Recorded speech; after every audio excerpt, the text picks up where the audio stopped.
Who would have thought? What? 2 shows in like a week apart. What's going on? Yeah, motivation. We're just uber motivated after the Worlds. That's what it is. Yeah, it's trying to get things. Also, the need to try to get a video. So it's like, do I look there? Do I look here? Do I look there? Do I look there? I don't know. I have been looking at you because there's about 6 cameras everywhere. I don't know where to look. And this is even going to work. So one thing that you'll probably have noticed, and I'm going to just turn my volume down a little bit, is we're now doing Mothcast on video. Yes. Now, the first shows are going to be ugly. It's not it will improve. It literally is I got the GoPros out of the sailbag and stuck them around the room in Luca's house. We're going to try a few different things, I think, coming in. So we're going to try and put stuff up more frequently. Not Garen, when I say more frequently, okay, 2 shows. Not every five years. Definitely going to have get back to having guests on and things like that. Also going to mix them up, some different segments as well, try some different things. Some things will work, some things won't. I think we're also going to probably do some interesting stuff looking at SailGP, coming back to Sydney as well.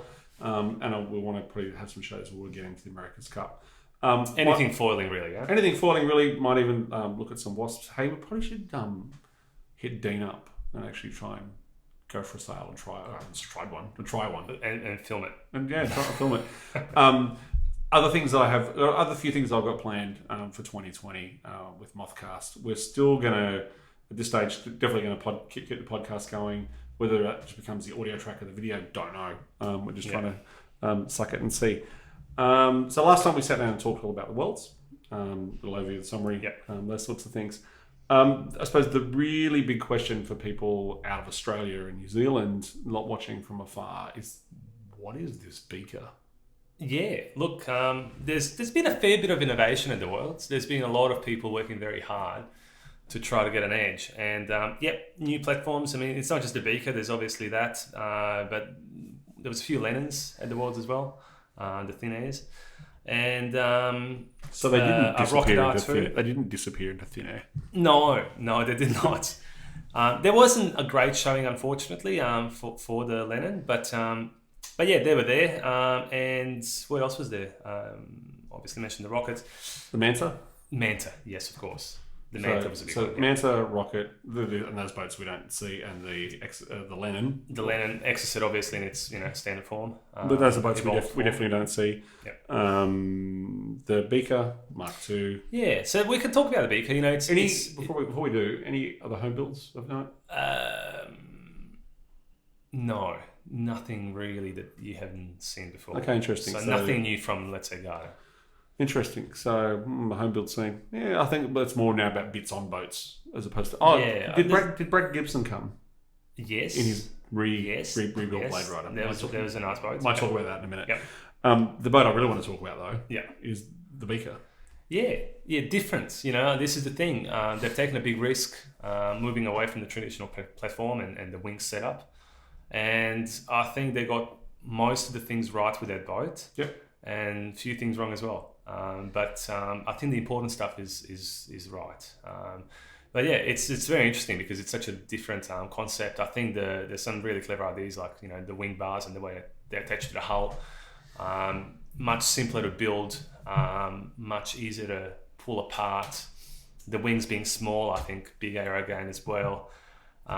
So a lot of good ideas. But they are a new product and they've had quite a few issues so far, which they're slowly getting through. So it must be small wings, small boat, light. Must be lighter than yours. Well, weight was obviously an issue. The early boats were super heavy. Even boats now are quite heavy, and I think that's probably where some of these issues come from. They've taken a lot of the weight out of the hulls. I think they've realised where they can take the weight and save on things. There's some things that were just easy things to do, like the deck plates that hold the wings down, and were quite big slabs of carbon before, or maybe even fiberglass from memory. Now they're thin little plates that arguably all there should have been that. But wing frame's still heavy. Yep. I don't know if they'll get around that. I think the section that they've used, and this is my opinion obviously, is too small, right? If you're going to make a wing that's quite thin, you have to get the strength through wall thickness. There's no other way.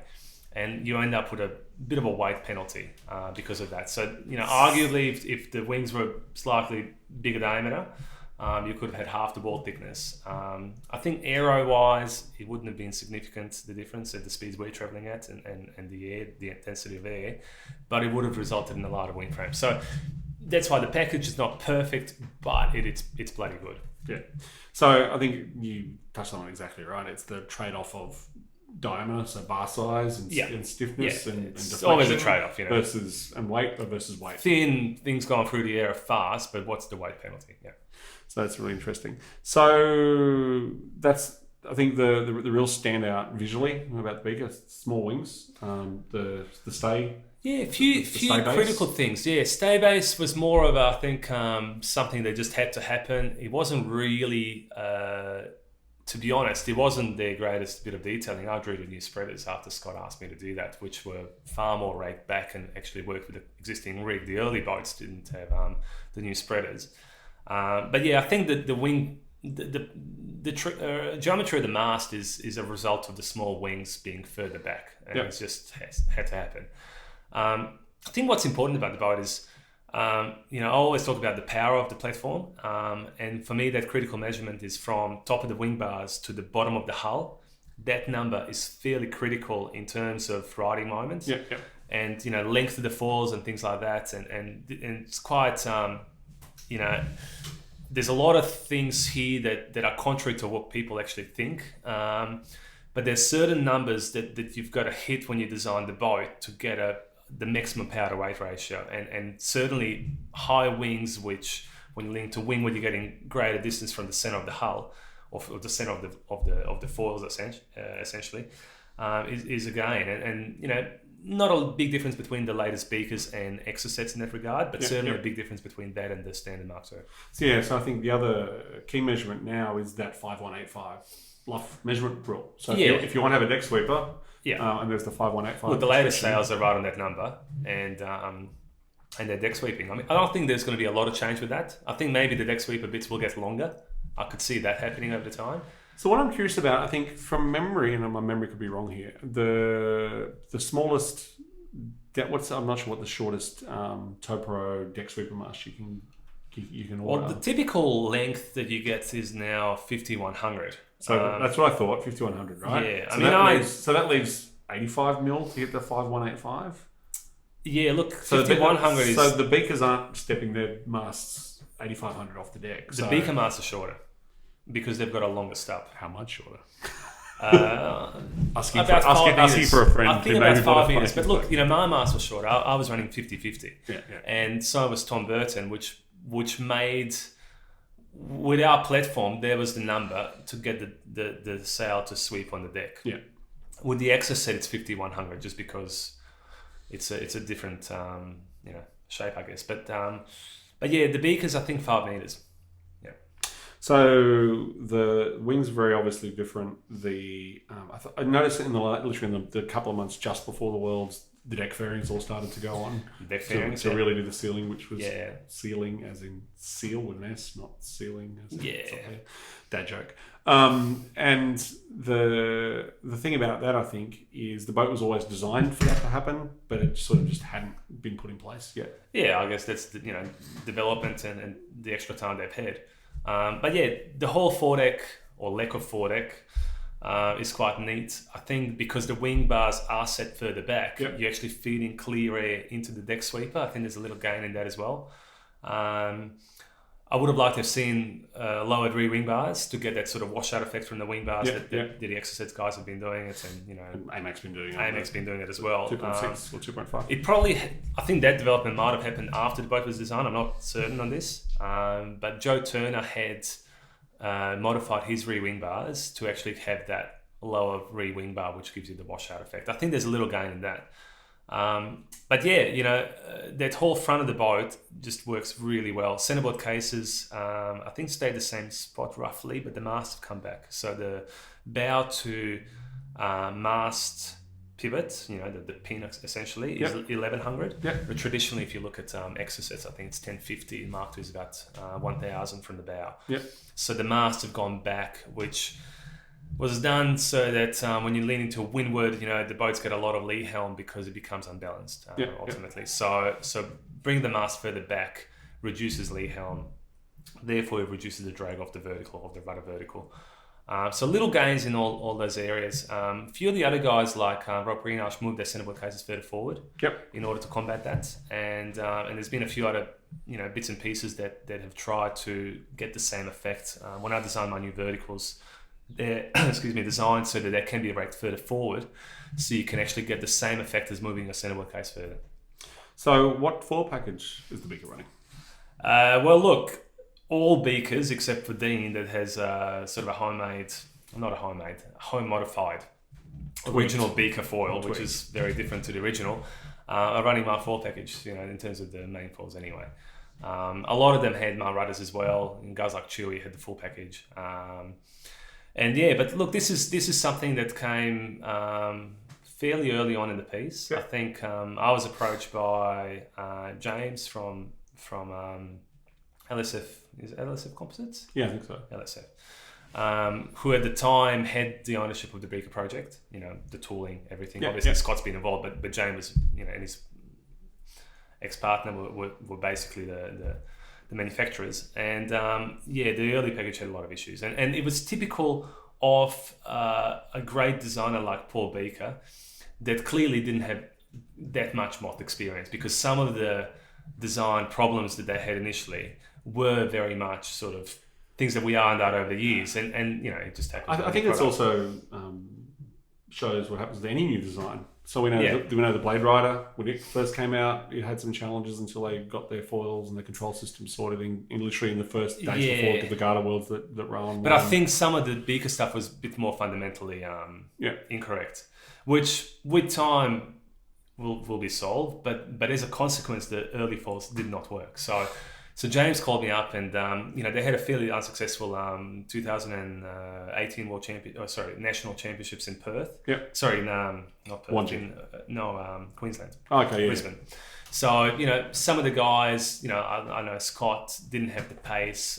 He didn't end up going. Some of the other guys struggled during that event, and also with the heavy weights of the early boats, it was all looking a bit doom and gloom for the project. So James called me up and said, look, I really need your help if you can supply foils for us. So I went and redesigned the Swifts to fit the Bieker verticals. So they're not the same? Look, the foil going through the water is the same, but the connection joint is different. Okay. So same mold, same foil, but it fits specifically on the Biekers. And so I developed both, small, large, and the rudder foil to go straight on. We signed a contract actually to be exclusive alternate supplier to the project, and that really, I think, turned the page a little bit for the because all of a sudden you had this pretty sweet platform that had a relatively known and reliable foil package, and clearly I think the speed was there, and it, from then on they could actually improve the platform. Interesting. So if I'm trying to think about this. So if I'm got a Mark II and I put the, say, all right, I want Bieker speed on my Mark II, and I can grab your horizontal, it's the same. Yeah.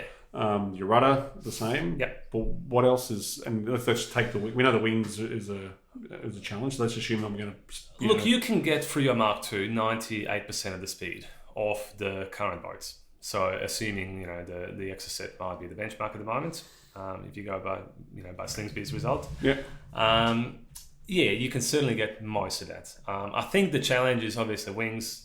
There's a little loss of power through the wing frame, through not being physically high enough. Yeah. Probably aero. The new wings are an improvement, but I'm of the opinion that smaller wings are less drag, and there's difference of opinion on that, but I'd rather have a small wing frame rather than a big one. In terms of bolt-on stuff, centerboard verticals I think are a big gain. Yeah. The Bieker verticals are not that different in concept to what I'm doing with the Swift verticals. There's a slight difference in cord. We're a little bit thinner, but not a lot of difference in terms of the actual fall going through the water. So there's definitely that to be sort of added on as bolt-on speed. The rudders would be the challenge. There is no rudder that really competes with the short chord Bieker rudder currently. Yep. And the length obviously as well. So yeah, long answer is you could buy some new foils, a competitive rig package, and have most of the speed. And where would you get those from, hypothetically? Well, we do foils for everything. So we do Exocet as well. You know, the new verticals are available for the Exocet as well. So I had Funky used it, and also what's his name? Rob Greenhouse had a new vertical as well. So let's talk about Rob for a minute. So his boat's always been a little bit different. Yeah. So what was the sort of gear that he was running? Because his package was slightly different to Tom's, wasn't it? It was mostly the same, but slightly. Slightly different. So he had the Swift foil. Tom ordered the Swift foil, Tom Slingsby, just before the event, and then, you know, with the lack of time in the lead up, and I think he felt it was probably pretty fast anyway, even without having one. Well, he was right. He was right, yeah. And look, you know, these top guys, you know, they don't take any risks. You know, if you're quick in the lead up to the regatta, you don't change anything. Yeah. You just sail well, and that's exactly what he did. So, you know, of course, he would have been quicker had he had the Swift, but it didn't need to be. Ego much? But I am biased, of course. But yeah, you know, he's I think the foils definitely that's a bolt-on upgrade. Rigs bolt-on upgrade as well. There's not a lot you can't actually do to the existing platform to get most of the speed. Yeah. Have I missed anything? Which is good for the class. Yeah, absolutely. No, I don't think so. So you're not buying a Bieker then? Depends. You know, I think I'm still undecided.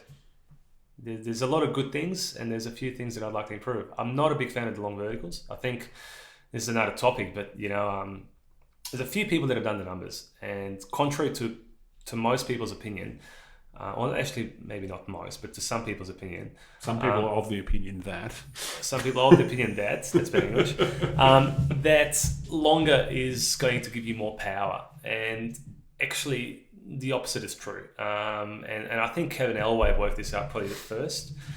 Hence the short Bieker vertical is in comparison to Mark II and Bieker now. Basically what happens is, you know, the center of pivot is the centerboard in the water. So the bulb, let's say, is what it's all pivoting from. So if you go longer, yes, you will have more riding moment, but you are reducing that riding moment by having your rig higher up. Yep. So whatever gain you've got through physically having more distance from the center line, if you know what I mean, when you're leaning to windward, you actually negate that by having a higher force that the wind is pushing on top of the sail, reducing a riding moment. And that's a really fine, you know, there's a specific number that I won't tell people, but there is a number at which you basically have a loss of riding moment when you go longer in the verticals. Yeah. And the sweet spot is leaning to windward by a certain angle to get the benefit of longer verticals. Now, we don't sail at that angle. So we don't sail at, let's say, 35-degree windward lean where you would get the benefit of longer verticals. If we were sailing at 35 degrees, yeah, absolutely, hands down, what you lose in increase in pressure for the sail being higher, you would gain in leaning to windward. But we don't sail there. So there's actually a loss of power by having longer verticals. Yeah. So this is all a fine balance, like in anything in design. You know, when you go longer, you reduce power, but by being shorter, you then have to steer around certain waves that you can't just sail through. Your maneuvers arguably become a bit more difficult because when you've got more margin for error, you know, if you've got foils that are a little bit longer, you might be able to pull off a foil intake that otherwise you wouldn't. Or even like rounding marks when you need to lean to windward excessively to, you know, let's say it's blowing 30 knots, and otherwise platform gets really powered up and you know, blows you over when you're leaning to, you know, rounding the bottom mark. With longer foils, you can lean to windward more, you can negate that pressure. So there are benefits of going longer, but there's definitely a downside of loss of power. Well, and I think in flat water, shorter's better, you know, and I think Slingsby proved that. So the other thing which I'm thinking of too is length is nothing without control. So yeah. if you don't have the control to sail with a very, with a sail high, with a very short immersion on your foils. If you've got a super thin cord and therefore you to get the grip or to get all the horizontal control, like in a bit of chop, if you've got to sail that little bit lower because the control, your boat. Well, then you got more vertical drag, Exactly, that's what I'm saying. So that's a loss there. Yeah. So it's all a fine balance of what's going to make it the quickest across most of the conditions in most venues, and that's what you go for. So I think when I was designing the Swift verticals, I felt that the Exo sets were at one extreme of the scale, and then the Biekers were at the other. And I felt that somewhere in between is about right, which is what AMEC probably worked out as well. So that's where the Swift vertical sits on the Mark II boats. On the Exo set boats, we supplied at the same length. But yeah, I wouldn't be going and increasing the length of the foils because I had to make that choice. When I was making the molds, I couldn't have made it any length. 5 meters long. 5 meters long. And also there's another structural issue here as well. When you go longer, say you go 100 mil longer, the load is like 3 times more, on your not 3 times more, 30% more on your verticals. So by a little bit longer, you're increasing the riding, the lever arm. You can't escape cube square load either. Exactly. So you end up with having to build thicker foils to combat the extra load. Well, thicker foils arguably slow through the water because or you have to change materials and then push the cost. Or you got to change materials, but we're already at the limit of the material. These new verticals that everybody's building, as in the Bieker guys and myself, they are at the very limit of the material. If we could make them thinner and smaller, we would, but it's got to last. No, it's the limited materials that we can afford. Yeah. Now. Well, look, it's still hard to beat high modules carbon, in terms of... I'm sure there's some strength. Aerospace grade something that costs $1 gajillion. Yeah. Solid metal verticals is probably where it's all going to end up in another 5 years' time. Just like solid 3D printed stuff. Chromoly verticals that rust away after 3 sails, but that are uber stiff. I don't know about that. Well, what I'm thinking is, to be honest, what I'm thinking of is stuff like, for example, the Koenigsegg turbocharger. Yeah. Completely 3D printed, single part. Yeah. But you're talking about a whole nother level when you talk to material science and the amount you need to invest in from a manufacturing and tooling point of view. Absolutely. And we're just not at the scale. Yeah, look, the tooling is a funny one, because I spent a lot of money on the new tool to make the foils as accurate as they needed to be for the this new verticals, of course, and get away with things like painting, because when you're talking something so small, paint thickness is actually a significant percentage of the overall thickness of the foil. It could be like 10% or 8% or something. So now we're getting into the really finite stuff where, you don't want to have paint on your foils because that increases the thickness. So, it's areas of we're getting down to the real fine details now. Yeah, interesting. All right, I think we'll call it for today, and we'll see you next time.